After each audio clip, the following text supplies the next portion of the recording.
প্রায় দীর্ঘ ২ বছর ধরে রেইছা এবং কৈলাখোলা সড়কের যে রাস্তা প্রশস্তকরণের কাজ সেটা এখনও চলমান রয়েছে। বান্দরবান এলজিডি স্থানীয় প্রকৌশল অধিদপ্তর প্রায় ৩১ কোটি টাকার অর্থায়নে ৩টি প্যাকেজের এই সড়কটি প্রশস্তকরণের কার্যাদেশ দেওয়া হয়, কিন্তু দেওয়ার পরেও এখন যে সড়কের যে ভোগান্তি সেটি এখনও থেকে গেছে। যদি বলা হয় বান্দরবান এই সড়কের যে মূল সড়ক এটি কৈলাখোলা সড়কের মূল সড়ক এটি, এই সড়কের দিয়ে প্রতিদিন শিক্ষার্থী, স্থানীয় কিংবা কৃষিপণ্য এই সড়ক দিয়ে চলাচল করে থাকে, কিন্তু এই সড়কের যে বেহাল দশা এবং যে ভোগান্তি সেটি যেন এখানকার মানুষের মাঝে একটি গলার কাটা হয়ে দাঁড়িয়েছে। যদি বলা হয় এই সড়কের যে রাস্তার পাশে অপরিকল্পিত কাটার কারণে কিন্তু সড়কটি ধসে পড়েছে এবং এই সড়কের কিছু কিছু পাহাড় অপরিকল্পিতভাবে কাটা হয়েছে, যার কারণে এই বর্ষাকাল এলে এই মাটিগুলো ধসে কিন্তু সড়কের নানা অবিচল করে দেয় এবং এই সড়কে যারা যারা যাতায়াত চলাচল করছেন তাদের মাঝে একটু ভোগান্তিতে পড়তে হয়।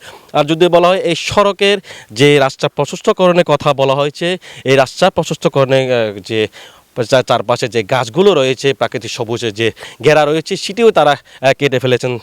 এবং এই ব্যাপারে আমরা কথা বলেছি এখানকার যারা কৃষক রয়েছেন তাদের সাথে।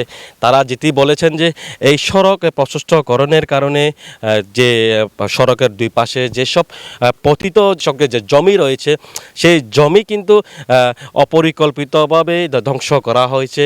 এই যার কারণে যে পাশে যে জমিগুলো রয়েছে সেসব জমি এখন যেসব হাল চাষের সেটি অপরিকল্পিত করার কারণে অনুপযোগী হয়ে পড়েছে।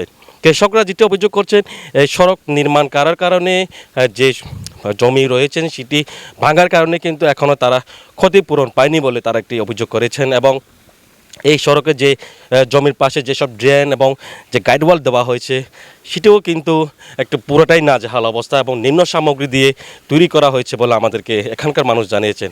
আর যদি বলা হয় এই সড়কের দুই পাশে যেসব কার্পেটিং এবং রাস্তা প্রশস্তকরণের কথা রয়েছে সেটাও কিন্তু নিম্ন সামগ্রী দিয়ে এবং এখানকার মানুষের যে চলাচল শিক্ষার্থী রয়েছেন তাদের যে ভোগান্তি সেটি এই সড়ক দিয়ে। আমরা এই বিষয়ে কথা বলেছি ঠিকাদার সংশ্লিষ্টর সাথে, তারা যেটা আমাদেরকে জানিয়েছেন যে এই সড়কটি দ্রুত বর্ষা মৌসুম শেষ হলে দ্রুত শেষ করা হবে এবং যেটি এলজিডি কর্তৃপক্ষ যারা জানিয়েছেন যে দ্রুত যে বর্ষা মৌসুম শেষ হলে এই রাস্তা প্রশস্তকরণের কাজ দ্রুত শেষ হবে। তবে এখানকার মানুষের যেটি দাবি জানিয়েছেন যে সড়কটি উন্নত মানের টেকসই হয় এবং অপরিকল্পিতভাবে পাহাড় না কেটে একটু সুন্দর আকারে একটু সড়ক নির্মাণ করার একটা দাবি জানিয়েছেন তারা।